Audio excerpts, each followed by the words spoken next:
All right, then, 4.6, Fundamental Theorem of Algebra. Fundamental Theorem of Algebra, put this in your notes right here.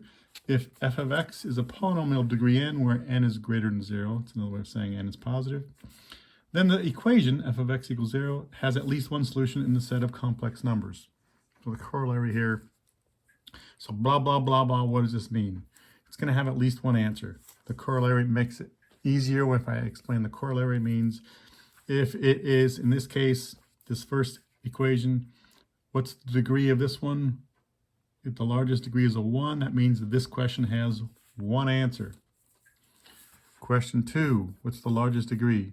It's the second degree. That means this equation has 2 answers. For question number 3, this is degree what? This is degree 1. This equation has 1 answer. Question 4, this equation right here, the largest degree is 6. This equation will have 6 answers. This one right here, question 5, this is degree 4. No, it's not degree 4. The largest degree is 6. This is not in standard form. The degree is 6. This actually has 6 answers. 6 answers because it's degree 6. Question number 6. This is the largest degree here is 5. Largest degree is 5, so it's going to have 5 answers in that problem. So that's what the fundamental theorem of algebra is. Okay? Pretty straightforward once you get that. Next one. Oh, by the way, so this, you need to copy that in your notes right there. Put that in your notebooks. Next one. This also you're going to put in your notes. This stuff right here. Complex conjugates theorem. That right there you're going to put in your notes. Okay. If x is a polynomial function with real coefficients and a plus bi is an imaginary 0 or solution of f, then a minus bi is also a solution of f, is also a 0 of f. Okay, blah, blah, blah. What does that mean? It's the same thing as the irrational conjugates theorem. Okay, if you have a polynomial with answers of 3 and another one is 4 plus I, this right here is imaginary. Sorry, this is a complex number. That's the imaginary part. That right there is rational. Don't worry about that. This, the conjugate of this is going to be 4 minus I. So that means this is also going to be a solution. Okay. This one, number 8, the answers for a whatever the polynomial is, the answers are 4, and the other answer is -3 minus 5i. Well, that right there is a complex number. The conjugate of this would be -3 plus 5i. So that means if that's an answer, this is also an answer because these conjugates, these complex numbers, always occur in pairs. Always occur in pairs. Never by themselves. This is the occurrence in pairs. These are the conjugates of each other. That's a pair. These two are conjugates of each other. They're a pair.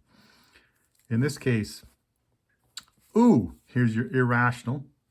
So not only is 2 root 5 going to be an answer, but -2 root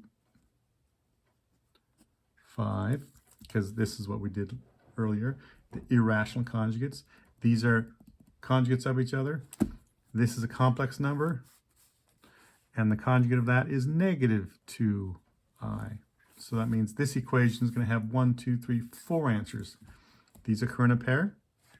These occur as a pair. Conjugates of each other, conjugates.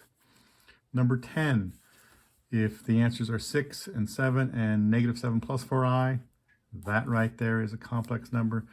The conjugate of this is -7 minus 4i. So these two are conjugates of each other. So both of those are going to be answers to the equation, to the polynomial. Now, if you have to figure out what the polynomial is for question 7, you do this. X minus whatever the answer is. We have 1, we have 2, and we have 3. X minus, there you go. What's the answer here? 3, so put a 3 there. What's the answer there? 4 plus I. 4 plus I in parentheses. What's the answer here? 4 minus I in parentheses.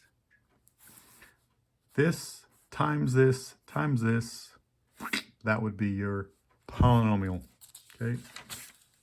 But just know that they occur in conjugate pairs, okay? Next. Now, guys, find all the zeros of this polynomial function. So here's a polynomial function. Here's a polynomial function. In this polynomial function, let me write, there we go, now we can see it. In this polynomial function, find all the answers to this function. Find all the zeros of this function. What? Geez, is it in standard form? Yes. Can we use, is there a common factor? No. Can we use step 2? No. 3, step 3, no. Step 4, no. Oh, what do? P's and Q's. That's your P. 1 is your Q. So we're going to take, let me find my, okay, here we go. Your P's and Q's. P is 12, Q is 1. Find the factors of 12, find the factors of 1.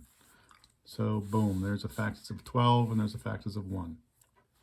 1 over 1, 2 over 1, 3 over 1, 4 over 1, 6 over 1, 12 over 1, and all the plus minus.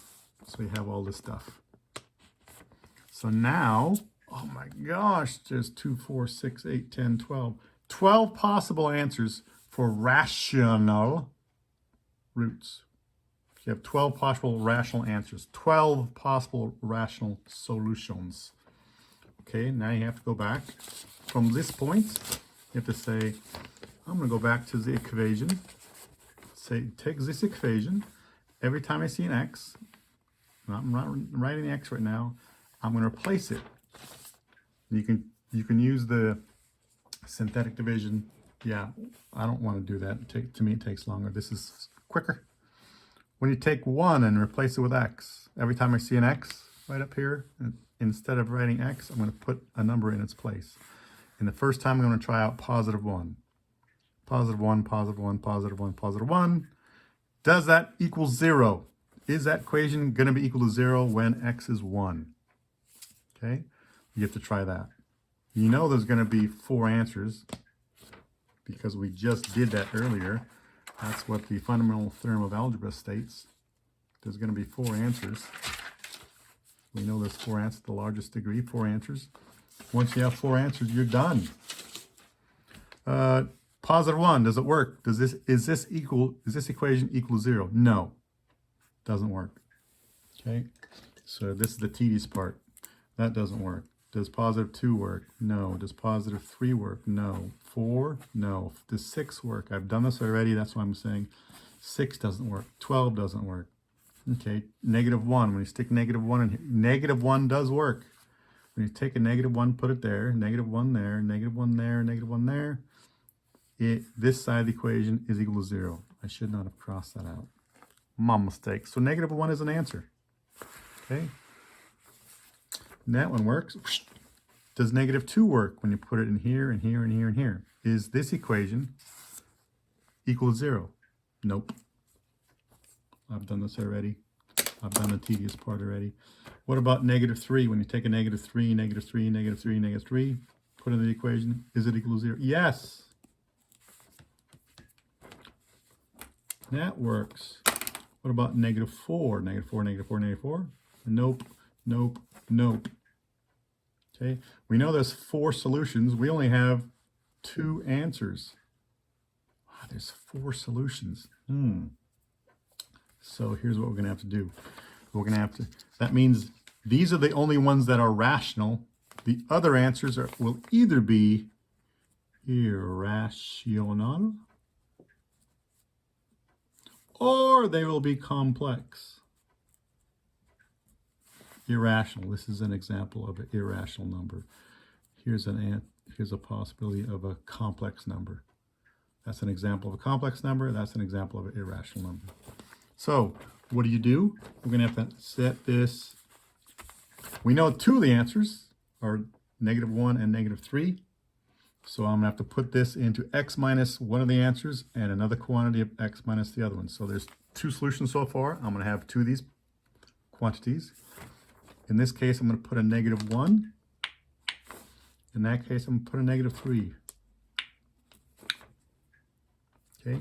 When I simplify that, I get an x plus 1. When I simplify that, you get an x plus 3. Okay. Multiply these two together. But I just boom, get this, simplify it, and you get that. Okay. I know these are solutions because I just tried it here. Now, when you multiply these two, you get this big mess. This will go into this equation evenly with no remainder. Okay.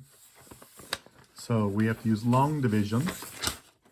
You take this and divide it into that big long honking equation. Wow, man, that's a long thing. What the heck? What have we ever? Oh yeah, we did. Oh man, you mean the stuff we did before actually comes into use? This is tedious. It is tedious. So this goes into this that many times. You have to figure what this is. It will go into there evenly. The remainder should be 0. It's going to be 0. Okay. X squared times what gives me x to the 4th? X squared. So x squared times that is x to the 4th. X squared times that is a positive 4x to the 3rd. This times that is a positive 3x squared. Minus this minus that, 0. This minus that is 0. This minus that is 4x squared. Okay, so this stuff has to come down.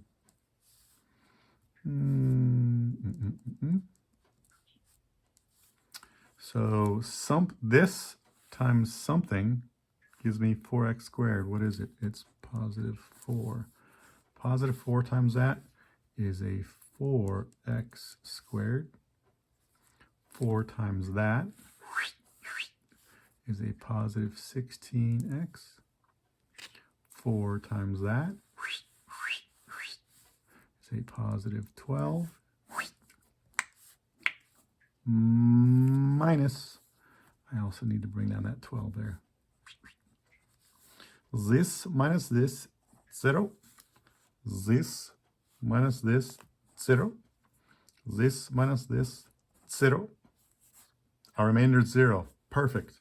That means, excuse me, this is the other part of the solution. Okay? This right here, x squared plus 4, is the other part of the solution. How do we solve that? Okay, let me turn this over.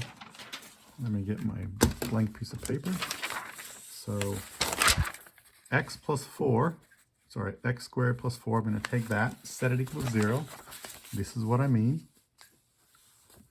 X plus 4, set it equal to 0. And solve this equation. Okay, now, how do you solve this equation? How do we solve this equation? Okay, well, right now we know that, there it is. This is a squared, this equation is squared. We can solve it by graphing. We can solve it by completing the square. We can do square roots. We can factor. We can use the quadratic formula. Which way do you want to do it? I'm going to suggest, since the value of b is 0, I'm going to do it by square roots. I'm only going to graph it when the equation says, solve by graphing. It does not say, solve by graphing. So I'm not going to do it by that way.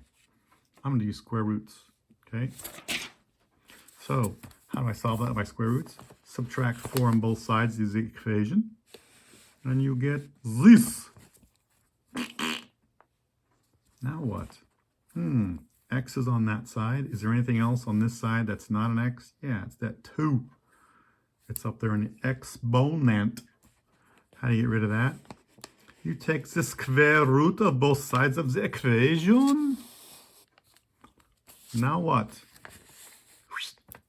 Don't forget to get that plus or minus. Don't forget that plus or minus. Very common boo-boo. Okay. Now inside, ooh, we got a negative inside the radical. Take that outside. It's your I. I, Captain. And can we simplify a square root of 4? Yes. So now it's x is equal to plus or minus 2I. There's two other solutions. Hey, so we already knew that one of the solutions was negative 3 to this right here. We knew one of the solutions was a negative 1 and another one was negative 3. But there's 4 solutions. There's 4. Here's the other 2 right there. So that means the solutions to this equation. Here's one answer. Here's another answer. And here's the next 2 answers. There you go. This equation will have 4 solutions, 4 zeros, 4 answers.